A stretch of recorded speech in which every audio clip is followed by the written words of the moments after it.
Hola a todos, buenas noches. Bienvenidos a este espacio en el que vamos a estar hablando de las constelaciones del vínculo y trauma. En esta noche vamos a hacer el siguiente recorrido. Basándonos en estos puntos. Primero, voy a hacer una pequeña presentación. Después hablaremos de qué son las constelaciones familiares, en un primer punto. En un segundo punto, vamos a contemplar la opinión de tres autores con respecto al tema de las constelaciones familiares, cuál es su experiencia con respecto a este método de trabajo. Después de este segundo punto entraremos a hablar ya específicamente de las constelaciones del vínculo y trauma y haremos una referencia a lo que es el trauma, cómo se reacciona ante un trauma, si es posible curar el trauma y si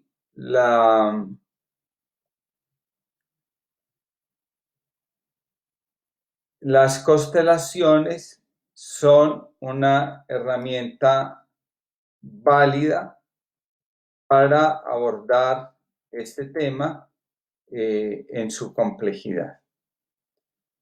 Así que bienvenidos pues a este espacio y espero que sea del máximo provecho para todos los que estamos pues aquí presentes. Comienzo presentándome, yo soy Francisco Javier Carmona, psicólogo, constelador familiar desde hace cerca de 16 años. Además de eso, soy filósofo, magíster en teología. Durante 22 años hice parte de una congregación religiosa, la Compañía de María. Soy también licenciado en pedagogía y desde hace 5 años dirijo a Anankei Conciencia Sistémica, donde prestamos el servicio del acompañamiento terapéutico y también hacemos formación en distintas áreas de crecimiento humano y espiritual y formamos tanto en constelaciones familiares como en las constelaciones del vínculo y del trauma, una experiencia nueva y de la cual ya hay una primera promoción de graduandos que después de 1 año y medio de estar interiorizando los conceptos del trauma y de las constelaciones, pues están hoy en la capacidad de acompañar a personas a superar esta desconexión emocional que representa el trauma. Hoy se están celebrando los 25 años de la llegada de las constelaciones familiares a Colombia, de la mano de la doctora Marianela Vallejo, fundadora de Neopsicología en Bogotá, y quien en principio, sus primeros pinitos como consteladora los hizo al lado de Inga Larroque, fundadora del Instituto Sohuelo de México, con el cual yo me certifiqué como constelador y también donde hice la formación con Anjuin San Justin en constelaciones del trauma. Después de contarles así brevemente quién soy, quién es el que les está hablando, paso a desarrollar el primer punto de esta conversación, que tiene que ver con las constelaciones familiares. Saludo a los que están acabando de llegar y que nos están expresando pues su cariño y su alegría por estar en este espacio compartiendo con nosotros. Digamos lo siguiente. El término constelaciones familiares hoy, después de 25 años, todavía suscita muchas preguntas, muchos interrogantes, lógicamente muchos temores, especialmente en algunos sectores religiosos y en algunos ambientes académicos. Entonces, hagamos como una pequeña precisión al respecto. Primero, la palabra constelación, para que la saquemos de ese ámbito de misticismo en el que a veces se puede ver envuelta por la actitud de algunos terapeutas o por el mismo concepto. La palabra constelación, según la define el diccionario, significa conjunto de elementos que organizados forman una figura. Eso es una constelación. Entonces, el principio que rige las constelaciones es el orden. Entonces, hay la base o el principio básico de la constelación es: para que el amor fluya es necesario restablecer el orden. O digámoslo de otra manera, primero el orden, luego el amor. Así es como se define. Las constelaciones fueron creadas por Bert Hellinger a mediados de los años 80. Algunos dicen que en 1979 él comienza con esta práctica de las constelaciones, que poco a poco se van convirtiendo en un método. No son una corriente psicológica, no son una escuela psicológica, son un método que permite observar, descubrir, analizar y establecer leyes que explican las dinámicas que suceden al interior del sistema familiar cuando suceden determinados eventos. Eso es la definición de constelación. A partir de la observación que hizo Bert Hellinger de los distintos trabajos que hizo, él logra definir lo que él denominó los órdenes del amor, que son 3. El primer orden es el de pertenencia, el segundo orden es el del equilibrio, el tercer orden es el de la jerarquía. 3 órdenes, según Bert Hellinger, cuando se alteran o cuando no son respetados por los individuos que forman parte de un sistema familiar, terminan generando malestar dentro de ese sistema, haciendo necesaria una intervención para poder restablecer ese orden y que el amor se pueda volver a ser visible en su máxima expresión, que lo vamos a llamar la madurez del amor.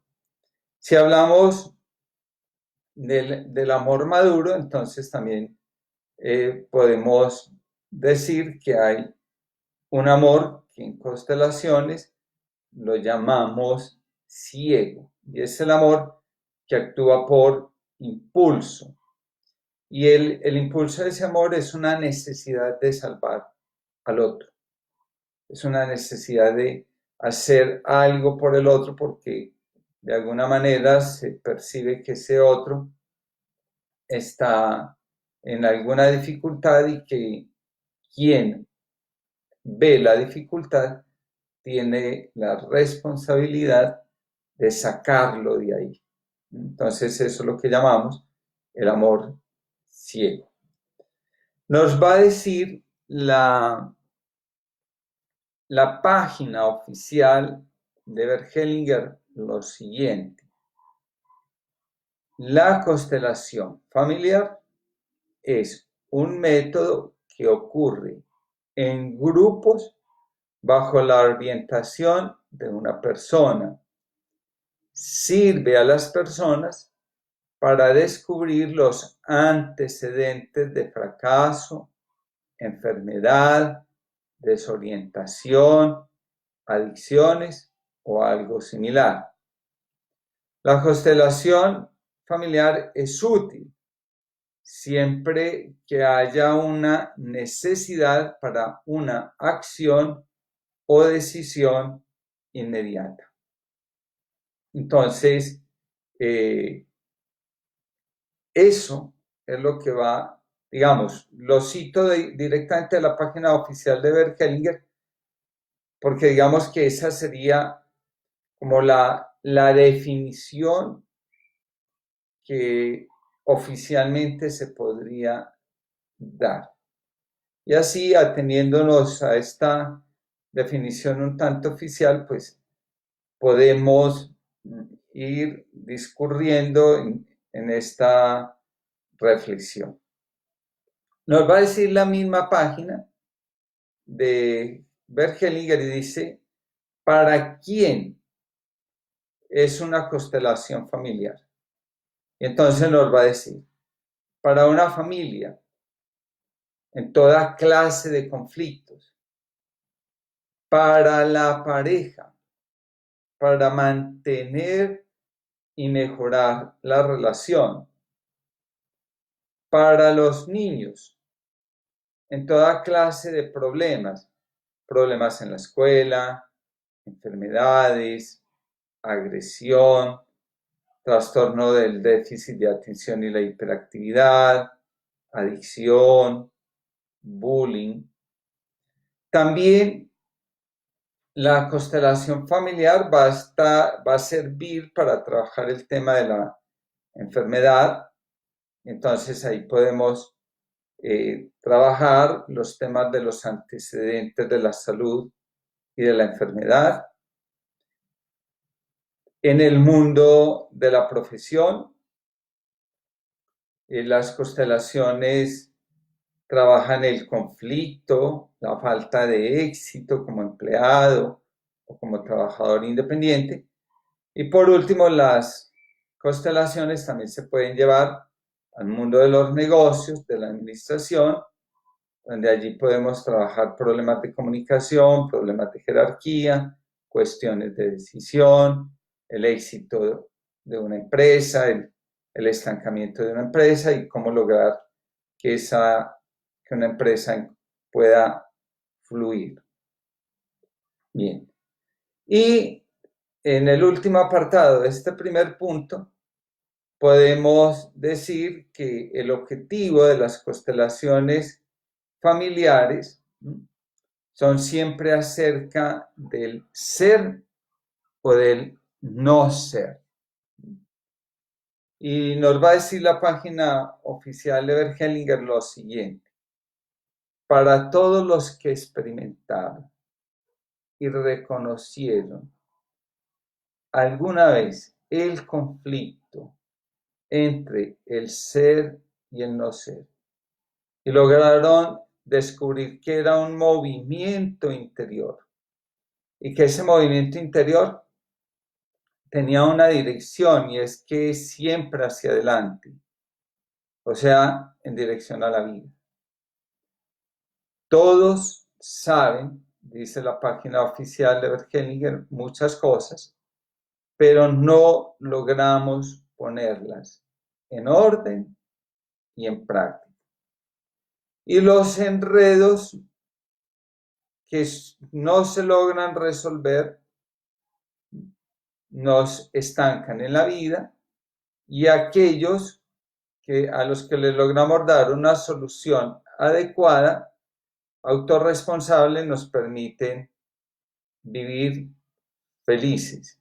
Entonces, para lograrlo, para lograr este estado de lograr fluir en la vida, entonces nosotros tenemos que aprender a liberarnos de los lazos inconscientes con nuestros ancestros y dirigirnos y orientarnos hacia el amor, la devoción, la atención, el respeto y la realización de los sueños.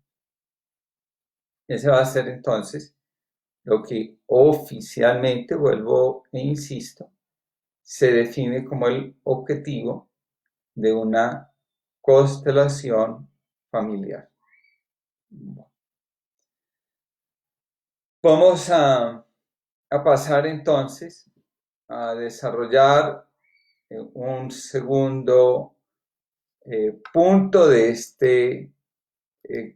esta conferencia que estamos llevando adelante. Y aquí yo voy a traer al escenario a 3 personas que a su manera expresan lo que ellos han logrado experimentar como consteladores familiares después de años de práctica, después de años de hacer ejercicios, de haber formado a otros, y nos van a decir lo siguiente. El primero de ellos va a ser Beltor Ulsamer. Beltor Ulsamer escribió un texto que se llama Sin raíces no hay alas, y es uno de los primeros textos donde se expone de manera sistemática todo el tema de la teoría de las constelaciones familiares y de la visión fenomenológica y sistémica de la realidad. Y entonces él, después de mucho trabajar, ¿cierto?, nos va a decir lo siguiente. Dice así: en primer lugar, quiero expresar una aclaración previa. A pesar del entusiasmo que me invadió la primera vez que tuve contacto con las constelaciones familiares, me di cuenta que las constelaciones eran solo una parte importante del proceso de nuestra comprensión sobre los problemas personales, especialmente aquellos que se encuentran relacionados con nuestras raíces familiares. Naturalmente, no provienen de allí todos los problemas, dado que las experiencias en la propia vida también tienen otros orígenes. Las constelaciones familiares se asemejan por esto al ala de un pájaro, pero para volar se precisan 2 alas. Con respecto a esto, entonces, nosotros, ¿qué diríamos? Entonces, para un individuo volar, utilizando la expresión de Bertolt Ulsamer, son necesarias 2 alas. La primera ala está conformada por las raíces familiares, sin lugar a dudas. de allá nosotros recibimos muchísima información que nos va a acompañar y nos va a permitir ir hacia adelante, hacia la vida, hacia nuestro destino. Pero la otra ala que él menciona va a estar conformada por nuestra individualidad. Porque en la familia nuestra acontecen muchas cosas. En la familia nuestra se dan muchísimas dinámicas. Pero uno puede observar, sobre todo donde somos bastantes hermanos, que cada uno a su manera enfrenta lo que sucede y crea unas respuestas que, aunque están en consonancia con el sistema familiar, finalmente son respuestas muy individuales y muy en consonancia con la percepción que cada uno va teniendo de sí mismo y con el destino que le pertenece a cada uno. Entonces dice, vuelvo y resumo la postura de Bertolt Ulsamer: constelaciones familiares nos presentan solo un ala de nuestra vida. Después va a venir otro autor que se llama Stefan Hausner. Es un médico naturópata alemán que ha enfocado todo su trabajo de constelaciones en el tema de la salud, y es un hombre que se ha dedicado lógicamente a la formación en el tema de las constelaciones y la salud, y lo hace a través de todo el mundo. Entonces él, en un artículo publicado recientemente incluso aquí en Facebook, dice lo siguiente: las constelaciones sacan a la luz cómo los traumas de nuestros antepasados sobreviven y nos influyen en la vida. Muchos problemas solo pueden ser entendidos cuando son observados en un contexto más amplio que el personal. Con una constelación se tiene la posibilidad de poner en escena aspectos importantes y hacerlos visibles. En las constelaciones familiares, nos dice Hausner, un cliente elige entre un grupo de personas reunidas a un representante para él mismo, a otro para su padre, otro para su madre, otro para sus hermanos, etc. Y los dispone en el espacio de la sala relacionados según su propia imagen interior. Lo extraño es que nadie ha podido explicarse, es que los representantes empiezan a sentir igual que las personas reales a las que representan. De este modo, la constelación saca a la luz contextos de relación sistémica de los que la persona no era consciente. ¿Bien? A diferencia de Bertolt Ulsamer, que nos dice que constelaciones nos da un ala y el individuo nos da otra, Hausner nos dice, ¿cierto? Hay ciertas cosas que yo vivo a nivel personal, hay ciertas cosas que yo enfrento a nivel individual que yo las puedo entender si las pongo en un contexto mucho más amplio. Ese contexto más amplio tiene que ver con el mundo de mis padres, el mundo de mis abuelos y, digámoslo así, limitándolo hasta el mundo de mis bisabuelos. Entonces, yo también soy portador de muchas cosas que mis ancestros vivieron, que mis ancestros padecieron, que mis ancestros callaron, silenciaron y que no pudieron solucionar. Así que cuando yo soluciono algo,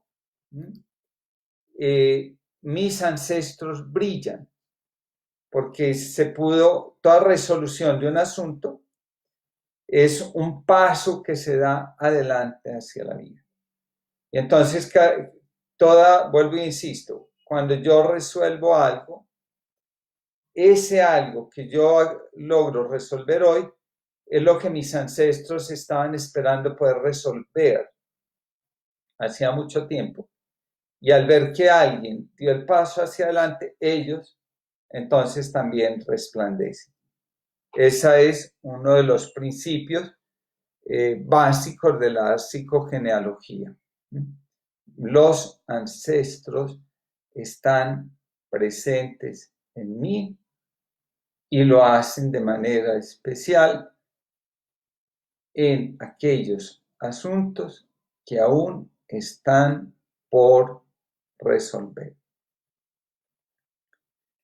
La tercera opinión la vamos a encontrar en Franz Rupert. Quiero decirle a todas las personas que están acompañando esta transmisión, que están participando de ella en directo, que si ahí quieren hacer alguna pregunta, algún comentario, pues el espacio está abierto. Yo, en la medida de lo posible, de pronto sin hacer una mención directa a la pregunta, iré respondiéndolas, y al final yo voy a ir avisando cuando yo vaya a ir cerrando la intervención, para que si alguien quiere hacer una pregunta sobre todo lo que ha escuchado, pues la haga, y yo voy a dedicar un espacio para responder y aclarar lo que sea necesario responder y aclarar dentro de lo que sea posible. Bien. ¿Quién es Franz Rupert? Entonces, Franz Rupert es un profesor de psicología de la Facultad de Ciencias Aplicadas de la Universidad de Múnich, en Alemania. Él llega a ser decano de esta Facultad de Ciencias Aplicadas, o sea, la Facultad de Psicología. Y desde 1995, él comienza a utilizar en su trabajo psicoterapéutico, específicamente en las causas de psicosis, de esquizofrenia y de otras enfermedades mentales severas, el método de las constelaciones familiares.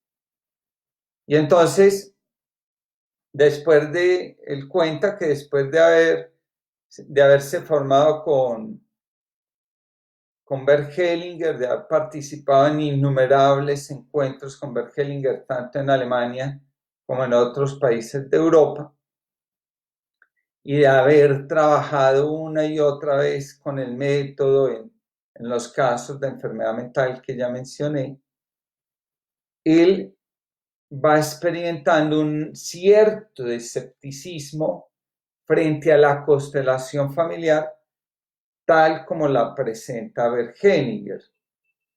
Y entonces va a resumir su postura en 7 puntos, que son, el primero, en constelaciones se habla mucho de darle un lugar al excluido, y se considera que muchos de los asuntos que se generan en el sistema familiar tienen que ver precisamente con ese excluido. Ahora dice Rupert, aquí hay un peligro, y es que basemos en la exclusión todas las respuestas.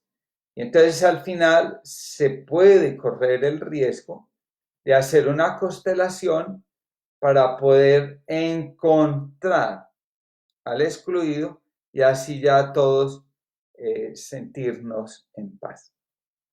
Y entonces señala Rupert, seguramente después de haber visto algunas cosas que algunos terapeutas hicieron en su país, dicen que en Alemania hay cerca de 10.000 consteladores familiares.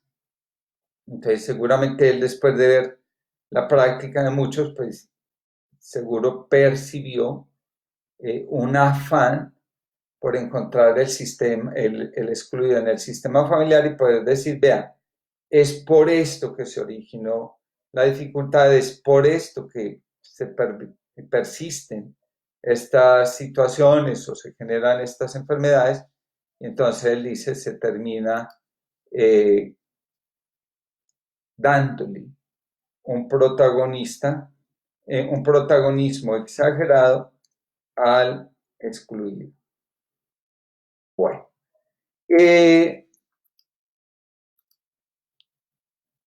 la segunda cosa en la que dice Rupert es que se puede caer en dividir el mundo de la psique. ¿A qué hace referencia él?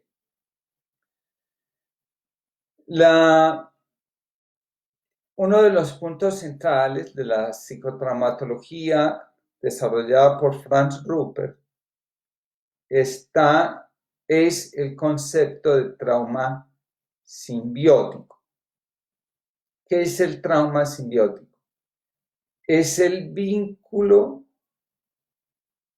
que se genera entre el niño y la madre de manera especial, pues la relación de amor que se da entre el niño y su madre, cuando la madre no está disponible emocionalmente para acoger y atender al niño, y entonces se mete en una dinámica de hacer cosas para ganarse el amor de la madre.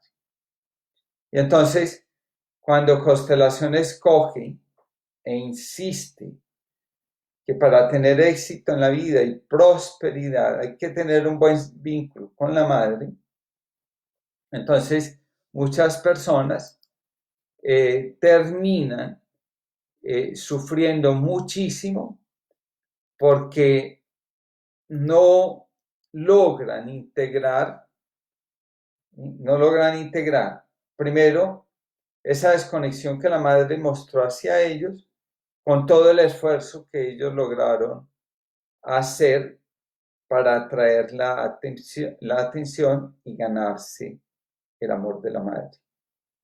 Entonces, ahí, dice Franz Rupert, se puede crear una división en la psique donde la persona se queda haciéndose muchas preguntas sobre los esfuerzos que hizo y los que no logró hacer para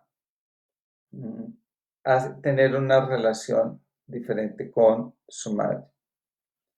Después, un tercer punto,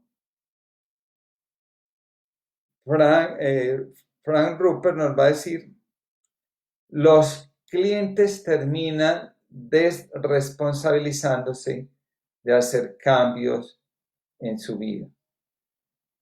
¿A qué hace referencia él? Esto no sucede siempre, pero sí hay una tendencia en algunos consultantes, lógicamente, estas posturas son muy propias de la particularidad y de la individualidad de cada uno, donde la gente dice, bueno, como eso es de mi abuelo, como eso es de mi bisabuela, entonces pues yo no soy responsable de nada, yo simplemente estoy viviendo una cosa que hizo parte de la vida de mi abuelo, de mi bisabuela, y entonces ellos se desentienden del asunto. Hay un cuarto elemento que él dice y que él señala es la idealización que se puede llegar hacer de los padres. Entonces dice que a él le generó mucho escepticismo y mucha desconfianza que se dijera, que se afirmara que la actitud presuntuosa de un cliente hacia sus padres es la que causa problemas. ¿Qué es una actitud presuntuosa? Cuando el hijo se quiere poner por encima de sus padres, cuando el hijo quiere ser el padre de sus padres, cuando el hijo menosprecia a los padres porque no tienen o su formación o su capacidad intelectual, y entonces el hijo los ve con un cierto desdén. Y entonces va a señalar Rupert y dice, en esta postura se ignora la realidad psíquica de los padres y su influencia en el origen de los problemas mentales de los hijos. Hay una realidad y es una realidad psíquica en la relación padres e hijos que no se puede negar, y es esta. Todos nosotros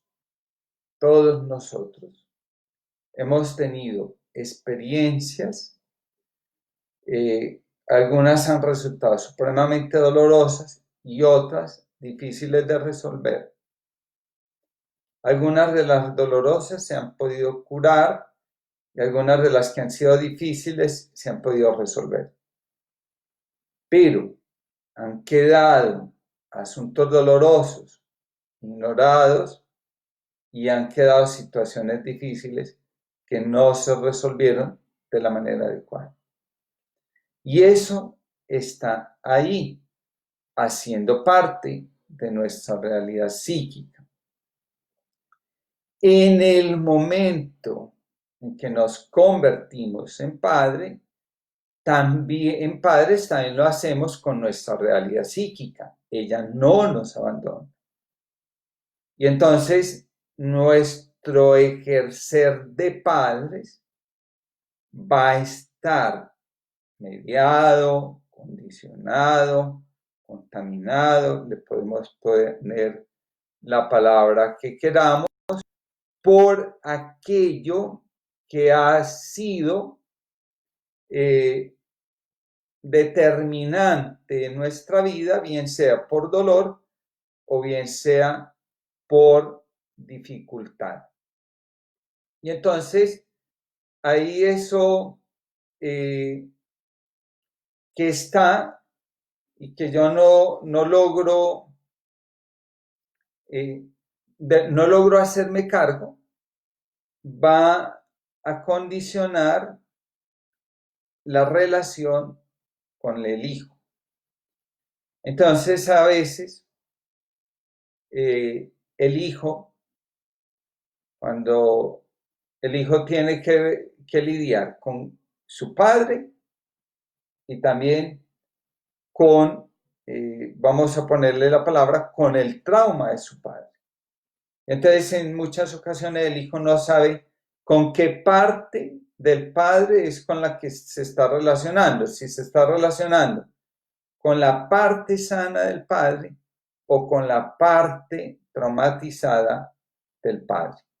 Y entonces ahí es donde en ocasiones puede resultar muy difícil, ¿cierto?, para el hijo asimilar que él tiene que amar incondicionalmente a su padre. Y también le resulta al padre muy difícil asimilar que él tiene que amar incondicionalmente al hijo.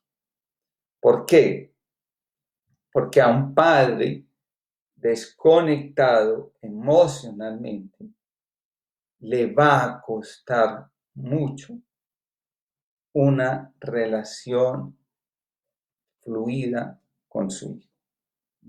Bueno, en las constelaciones familiares, durante mucho tiempo se dijo que para resolver un asunto solo bastaba una constelación.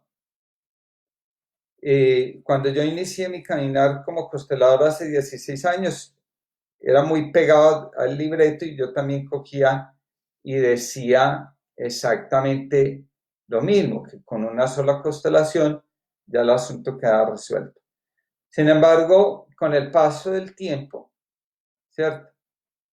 Yo también me fui dando cuenta, como lo hicieron Ulsamer, Hausner y Rupert, que si bien en una sola constelación habían asuntos que se lograban resolver, habían otros asuntos que seguían haciendo ruido en el interior de los consultantes. Yo eso lo he podido observar y lo he podido observar de una manera muy amplia, porque en estos 16 años he podido tener la posibilidad de acompañar muchísimos talleres de constelación. Bien. Para avanzar, hay un concepto que yo quiero que nos quede claro. En constelaciones no hay actores. En constelaciones lo que hay es representantes. ¿Y por qué hago esta claridad? Porque hay mucha gente que piensa que es que el que entra a la constelación tiene un papel asignado. Eso es lo que es un actor. A un actor se le entrega el papel, se le dice qué es lo que tiene que hacer, cómo lo tiene que hacer y cómo lo tiene que resolver. Entonces,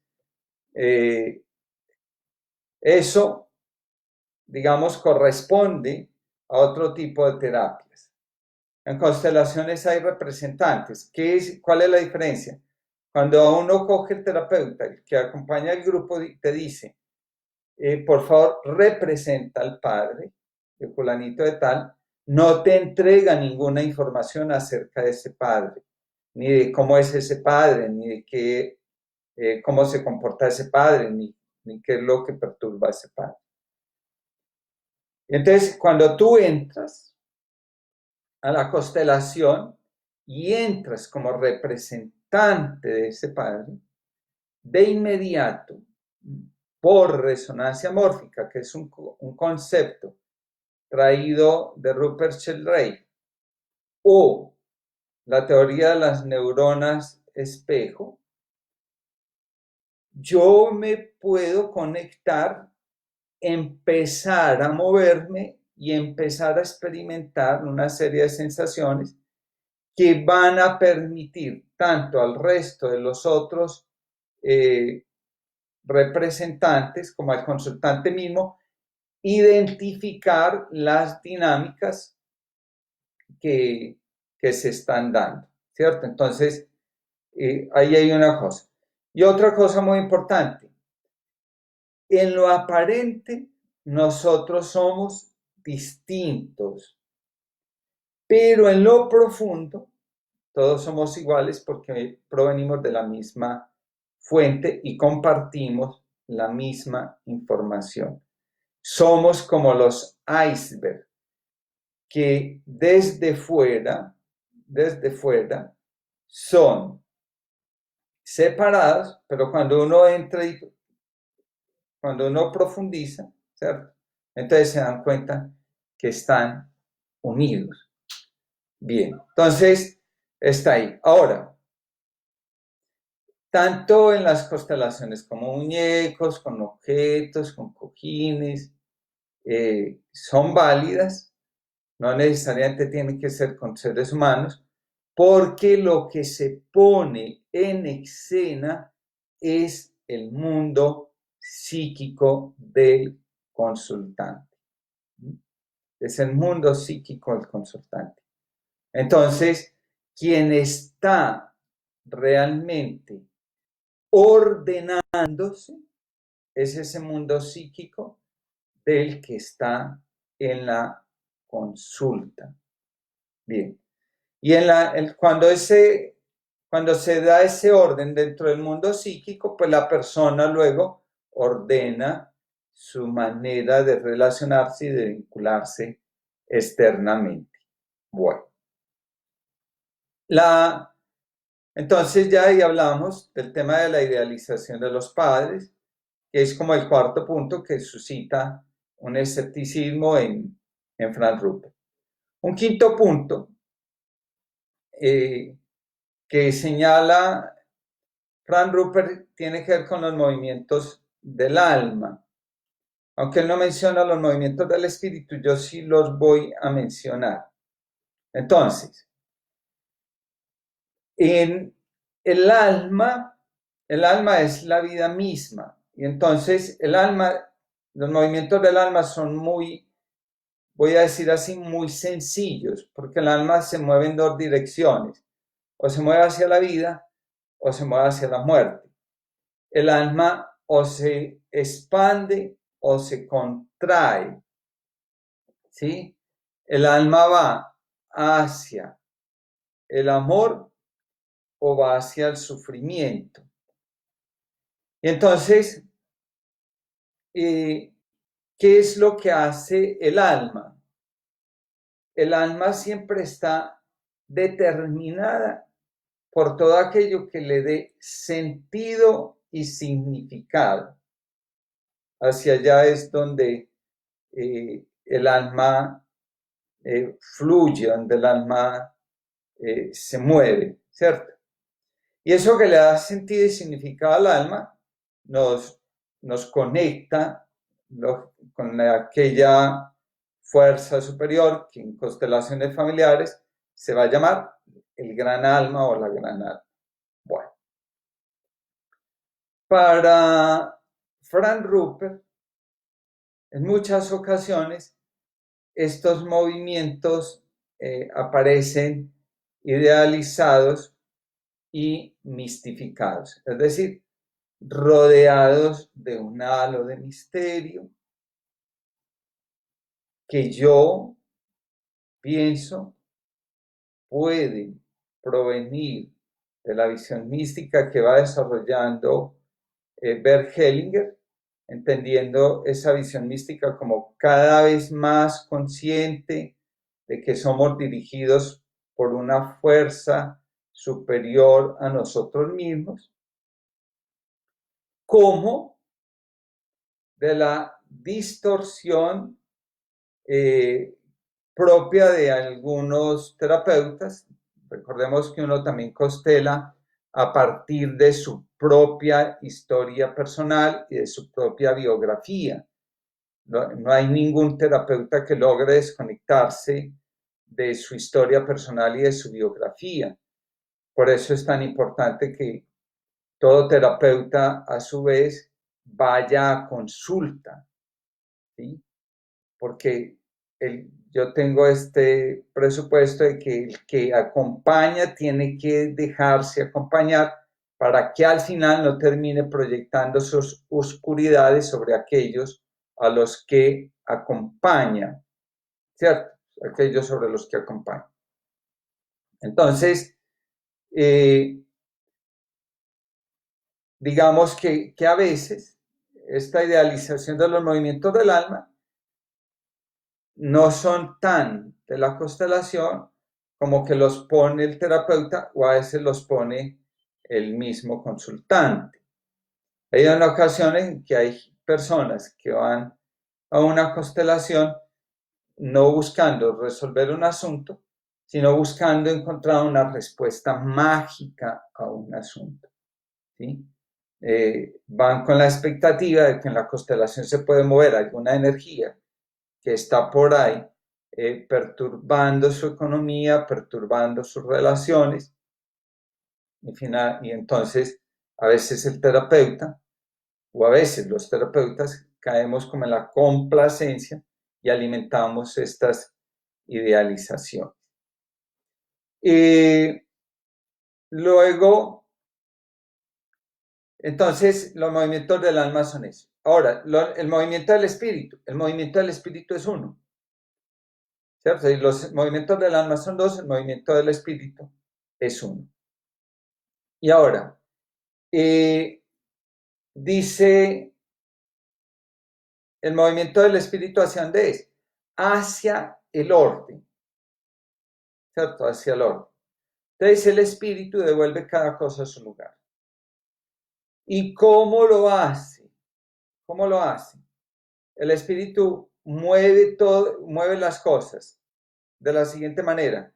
Lo que está separado lo lleva a la unión. Lo que está dividido lo lleva a la reconciliación. Solo que el espíritu, cuando actúa, como ya lo expliqué en una charla sobre los órdenes del espíritu y la enfermedad, solo que el espíritu no tiene una conciencia de lo moral en los términos en los que nosotros lo manejamos, y entonces él a veces, a través del dolor y a través de cosas incomprensibles, el espíritu logra su objetivo. A diferencia, ¿cierto? O sea, el psicoanálisis dice que muchas veces un síntoma genera otro síntoma. Y no olvidemos una cosa, en el psicoanálisis hay una cierta visión pesimista del ser humano. Entonces muchas veces en el psicoanálisis no se habla de cura del síntoma, sino que se habla de vivir adaptativamente con el síntoma. Y entonces, lógicamente, lo que no se resuelve se repite, lo que se repite, lo va a decir el mismo Freud, se termina convirtiendo en una neurosis de destino. Entonces, ahora, también las preguntas hacen parte de la vida. Constantemente nosotros nos estamos haciendo preguntas. Constantemente nosotros estamos encontrando dificultades para fluir con la vida. Y no es que eso sea normal. Hacernos preguntas es parte de la vida, ¿sí? Entonces lo que pasa es que muchas veces nosotros creemos que cuando estamos haciéndonos preguntas, cuando estamos enfrentando dificultades, nuestra vida es anormal. No. Nosotros no estamos, en estos momentos de pandemia, no estamos viviendo algo anormal. Estamos viviendo la normalidad de la vida. La vida se mueve entre salud y enfermedad. Se mueve entre parálisis y movimiento. Pero ya es la conexión que cada uno va logrando lo que va determinando los niveles de angustia y los niveles de ansiedad. Entonces, por ejemplo, a veces hay personas que quieren constelar a los demás para sacarlos de la adicción. Eso en constelaciones es lo que nosotros llamamos el amor ciego. A veces yo pienso que el hermano que está en la adicción tiene un mal destino. Y entonces, ¿desde dónde lo juzgo? Desde mi lugar. Y ese juicio desde mi lugar, aunque eso suena un poquito feo, es una falta de respeto por el destino del otro. Cada quien tiene que hacer su propio camino. Y el mío nunca es mejor que el camino del otro. Simplemente es diferente. Entonces, quererle imponer mi destino o mi visión de la vida al otro es tratar al otro como ciego y es creerme o atribuirme el papel del salvador del otro para la vida.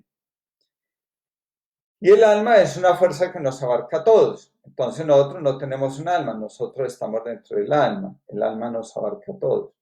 El alma es la fuente de la vida. Aunque nosotros muramos, la vida permanece, la vida continúa. Por lo tanto, la vida es eterna, ¿cierto?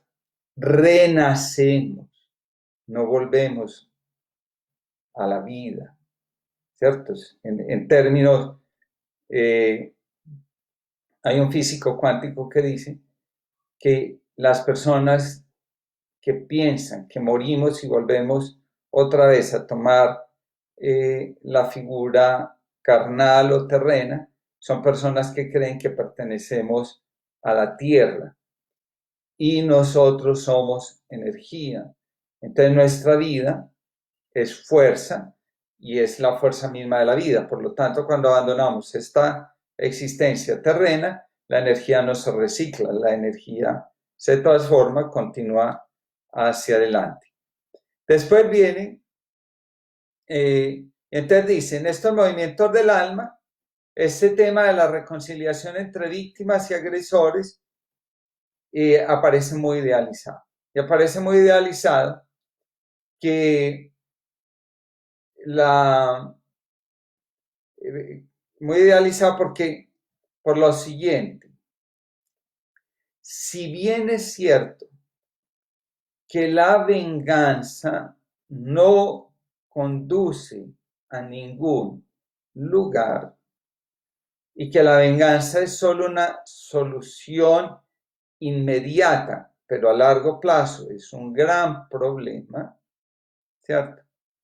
Entonces, la única forma de salirnos de las dinámicas víctimas perpetradores es tomando conciencia de quién somos nosotros y reintegrando, y ya lo vamos a escuchar dentro de un momentito, las partes fragmentadas de nuestro ser. Y es solo así podemos empezar a vernos a nosotros mismos como somos, seres íntegros y orientados hacia la construcción de nuestra identidad y liberados emocionalmente de aquellos que nos han hecho daño, que nos han rechazado o que simplemente no nos han podido amar, ¿cierto? Nadie tiene la obligación de amarnos. Bueno, la sexta cosa, y que tiene que ver con lo que decía antes, cada quien tiene la responsabilidad de encontrar la puerta de salida de su propio trauma. Cada quien tiene la tarea de ir hacia su destino. Entonces, nadie puede sustituirnos en la tarea de vivir, nadie puede resolver los problemas por nosotros mismos, porque intentarlo hacer es una falta de respeto, ¿cierto? Es una falta de respeto.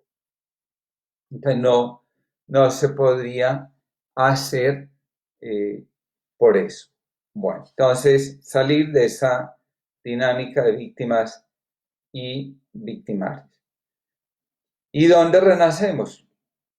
Lógicamente renacemos en algún lugar del universo. ¿Cuál será? No sabemos, porque ese sí es un asunto que pertenece a la intimidad misma de la vida. Pero la forma que adquirimos es una forma absolutamente distinta. Y por último, en el contexto del trauma simbiótico, no tiene sentido que los consultantes acepten incondicionalmente a sus padres. Hacerlo alimenta el sufrimiento. Esto es supremamente importante tenerlo claro porque hay gente que se autoimpone la relación con los padres y en lugar de ayudar a crecer y de ayudarlos a encontrar la paz, los precipita hacia un abismo muy grande de sufrimiento.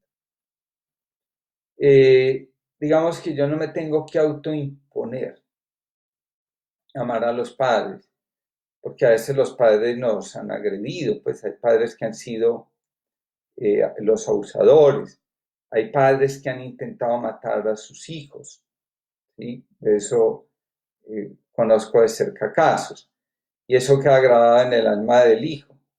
Pero sí es muy importante que uno diga, yo estoy en la vida por este hombre y por esta mujer. Es decir, que mire con agradecimiento el acto por el cual ellos me dieron la vida, así sea lo único que lograron hacer por mí. Y creo que eso nos libera de un montón de cosas. Agradecer, ¿cierto? Y como consecuencia de habernos dado la vida, nosotros no debemos nada. Ese es un gesto gratuito de nuestros padres. Y en consecuencia, tampoco los padres nos deben nada, que ese es un tema muy difícil de asimilar, ¿cierto? ¿Por qué no nos deben nada? Porque en el momento en que nos engendraron, los padres dieron todo de sí para lo que somos. Entonces a mí no me quedó faltando nada, y a ninguno de los que me están escuchando y a los que no me están escuchando no les quedó faltando nada. Bueno, pasamos entonces al tercer tema de esta reflexión, que tiene que ver con las constelaciones del vínculo y del trauma. ¿Qué son? Entonces, las constelaciones del vínculo y del trauma son una forma de aplicar el método de las constelaciones a los procesos terapéuticos. Van a haber dos conceptos fundamentales en este tema de las constelaciones del vínculo y del trauma. El primero es la teoría del vínculo y la segunda, la teoría del trauma. Y ambas teorías confluyen en el método. El método son las constelaciones. Y entonces, ¿qué nos va a permitir las constelaciones del vínculo y del trauma?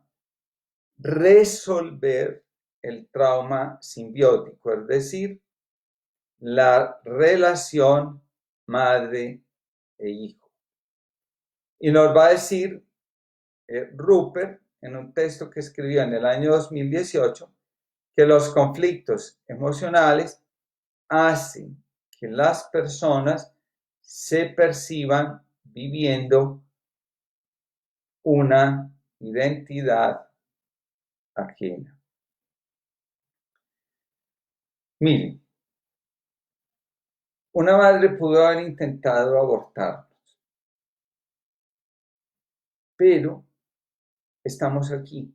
Entonces, ¿qué es lo que vale? ¿El intento o la decisión final? Y téngalo por seguro que es más valiosa la decisión final que el intento. Entonces, quedarme vinculado con la historia de que mi mamá me quiso abortar y olvidar que al final terminó eligiendo dándome la vida, es querer conectarme con el lado oscuro de la historia. Y es negar algo que sucede en muchas mujeres, y es que su vida entra en caos en el momento mismo en que reciben la noticia de que van a ser madres. Y entonces hay un elemento muy importante, y es que la vida la construimos a partir de aquello con lo que nosotros nos conectamos. Nosotros podemos elegir entre tragedia, dolor o libertad, amor, decisión final.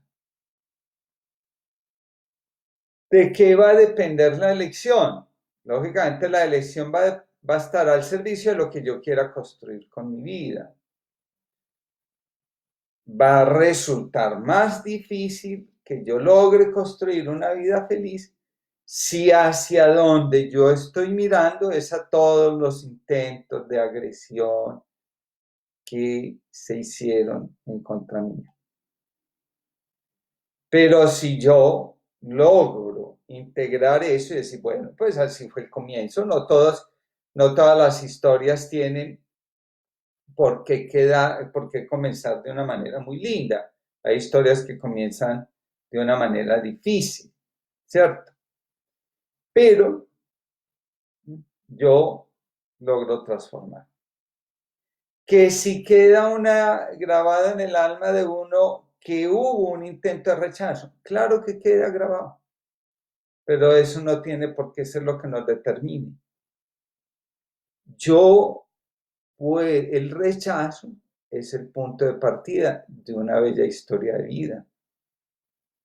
Hay que sacarnos de la cabeza ese dicho tan popular que dice, desde el desayuno se sabe lo que va a ser el almuerzo. Es que en muchas ocasiones no hay plata para el desayuno, pero se logra conseguir la plata para el almuerzo.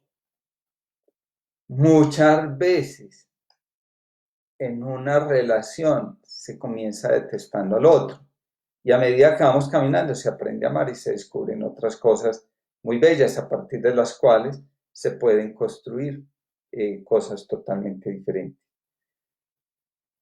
Aquí el asunto es con qué me conecto yo, y con eso, con lo que yo me conecto, lo estoy utilizando para construir mi historia.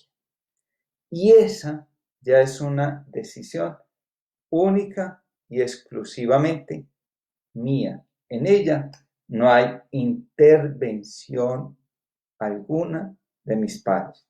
Y por eso es que esta mirada hacia las constelaciones del vínculo y del trauma resulta tan apasionante.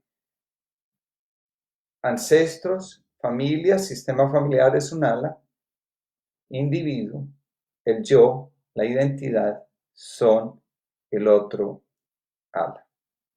Bien, ¿qué es entonces un trauma?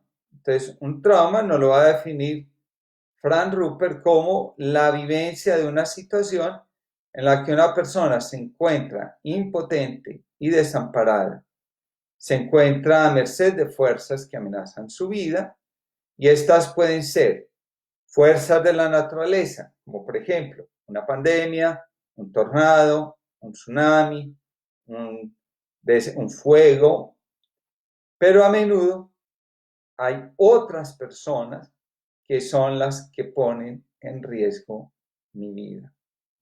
Y esto es lo que vamos a llamar traumas de vínculo. En este momento, nosotros estamos enfrentando un evento inesperado que tiene su origen en la naturaleza. Y este evento inesperado que tiene su origen en la naturaleza nos hace sentir vulnerables. Nos hace sentir vulnerables. Bien. Ahora, y aquí va a haber aquí hay una pregunta muy interesante que la voy a responder. ¿Qué pasa con el niño que no tuvo permiso para nacer de su madre? Entonces, ese niño que no tuvo permiso para nacer de su madre ya cumplió su destino. Él ya cumplió su destino. Ahora la pregunta es, ¿qué va a hacer la madre? ¿Qué va a hacer la madre con su psique? Con ese acto en su psique. ¿Qué va a hacer esa madre con ese acto en su psique?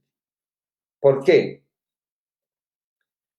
Porque así exista una legislación, así exista lo que sea, la madre sabe en su interior que se está truncando una vida. Y entonces ella se puede hacer responsable o puede intentar apartar de su psique ese acto y querer llevar una vida tranquila, ¿cierto? Apartando esto, queriendo llevar esto adelante la vida, negando esto, pero todos sabemos que todo lo que se niega retorna. ¿Y cómo retorna?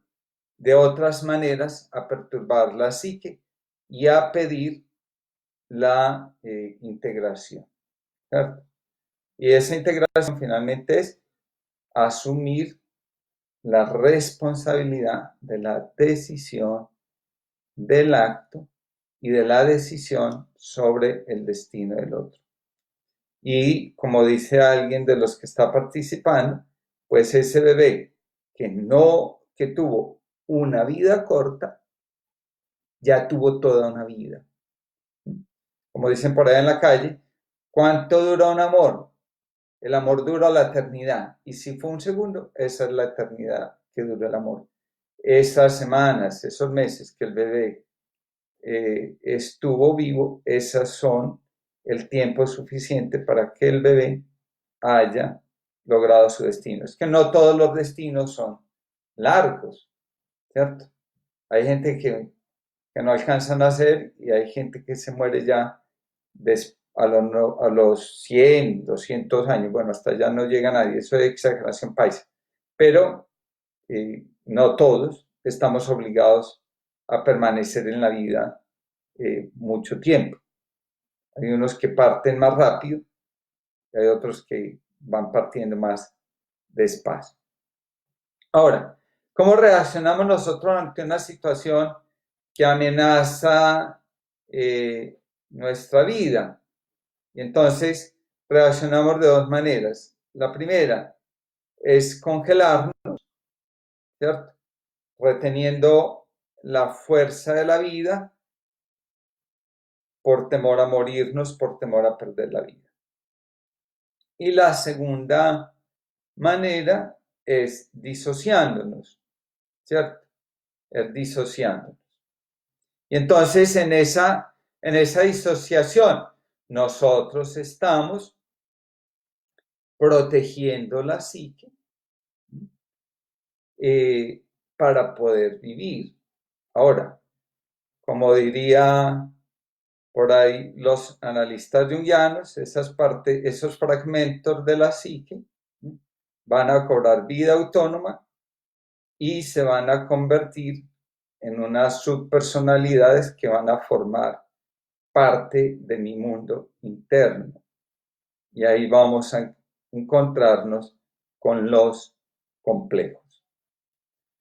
Los complejos, en la teoría junguiana, son las respuestas al trauma o son los resultados del trauma. Están ahí presentes, hablándonos, potenciándonos y pidiéndonos un lugar en nuestra historia psíquica. Muy bien. Ahora hay una pregunta y es, ¿el trauma se cura? ¿Es posible salir del trauma? Bien. Y entonces aquí hay una distinción que en psicotraumatología se hace y es la siguiente. El trauma es el impacto emocional que causa el evento inesperado. ¿Cómo reacciono yo ante ese evento? Desconectándome emocionalmente. Entonces, la desconexión emocional me ancla en el pensamiento. Y cuando yo ya me anclo en el pensamiento, ahí aparece el estrés postraumático, que se define como el estado mental en el que un individuo se encuentra después de un evento traumático. El estrés postraumático se aborda de una manera y el trauma se aborda de otra manera. Entonces, nos va a decir Rupert en un texto que se llama Trauma, Miedo y Amor, lo siguiente. Hasta ahora, la psicotraumatología clásica fracasa en explicar la disfuncionalidad psiquiátrica, como las depresiones graves, las esquizofrenias, los delirios psicóticos, porque aparentemente no hay una situación traumática. En consecuencia, esto puede llevar a caer en las mismas explicaciones psiquiátricas de siempre, que entienden estas disfuncionalidades como una enfermedad del cerebro. Y continúa diciendo Rupert. Con ello se sigue justificando la medicación permanente con psicofármacos que son de poca ayuda. Pero si la psicotraumatología se entiende de forma transgeneracional, es decir, que se tiene en cuenta la transmisión de traumas en el proceso de la vinculación entre padres e hijos, y especialmente entre la madre y su niño, entonces también las disfuncionalidades psiquiátricas se hacen comprensibles en el contexto psicotraumatológico y son tratadas a través de la terapia del trauma. Entonces, ¿el trauma se puede curar? Sí. ¿Cómo? A través de un abordaje, que permita entrar en contacto, dirían los analistas junguianos, ¿cierto?, con las imágenes del complejo. Y aquí en constelaciones, entrar en contacto, no difiere mucho de lo junguiano, con las partes disociadas y fragmentadas de la psique a partir de la experiencia. A partir de la experiencia donde yo experimenté incapacidad para responder. Y entonces, ya para terminar, señalo tres cositas que nos dice Rupert. Lo primero, los traumas no desaparecen así sin más, tanto a nivel individual como colectivo. No, nadie logra ignorar o suprimir un trauma. Tampoco se sale de los traumas con patrones de defensa, con patrones de supervivencia. Los traumas hay que digerirlos, hay que integrarlos, hay que potenciar las partes sanas de la psique. Y eso solo se hace en compañía de alguien. Entonces dice, al principio el trabajo causa miedo y es doloroso, pero a medida que se avanza y que nos vamos reconciliando con las partes fragmentadas de nuestra psique, vamos encontrando una fuerza psíquica que nos parecía desconocida y que sin embargo nos va conectando con lo que es verdaderamente importante y relevante en la vida. Entonces, una primera cosa sobre esto. Después, la segunda es las constelaciones familiares nos apoyan, ¿cierto? Entonces, las constelaciones orientadas hacia el trauma nos van a aportar porque nos ayudan a hacer este proceso de reconciliación de una manera más ágil, donde el consultante va a poder, en lugar de evitar y distanciarse, el consultante va a poder encontrar una forma protegida donde pueda reencontrarse con los recursos que necesita para ir al encuentro de aquello que le ha resultado atemorizante. Y por último, dice que nos va a decir Rupert que en cada trabajo de constelación de vínculo y trauma va a aparecer en el escenario cómo fue transmitido transgeneracionalmente ese trauma. Y una vez que se puede ver, entonces se puede interpretar de manera correcta y trabajarlo eficazmente en psicoterapia para que haya una disolución de las traumatizaciones y de los enredos simbióticos y la persona, el consultante, pueda vivir con autonomía emocional y con una identidad que él sienta más propia. Muchas gracias a todos por haber estado presentes durante este espacio para escuchar hablar de este método de trabajo de constelaciones desde la teoría del vínculo y del trauma, un trabajo que se viene haciendo en Ananké Conciencia Sistémica desde hace 3 años aproximadamente, donde se ha contado con la mirada cariñosa y de Lisímaco Henao, quien ha hecho sus aportes a estas reflexiones que van brotando en mi alma y que van haciendo parte de esa búsqueda y de ese camino en el que él cariñosamente me ha estado acompañando. Les deseo a todos una feliz noche. Los invito para que el próximo lunes a las 6 de la tarde por el canal de Ananké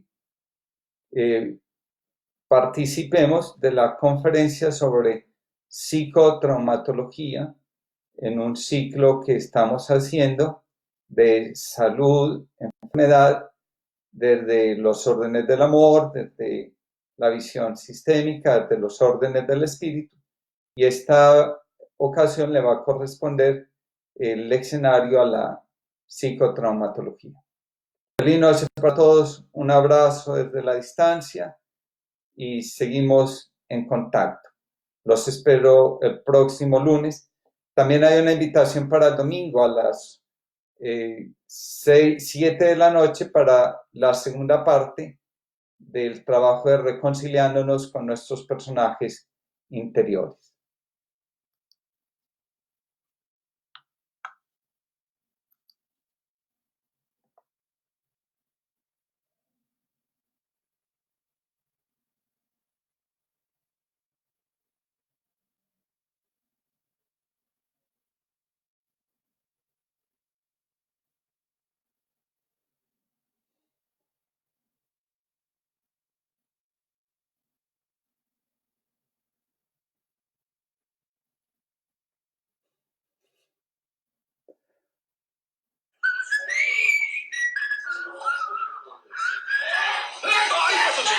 Hágase para allá, señora. Hágase para allá, señora. No está chingando. Hágase para allá. No toque. Hágase para allá.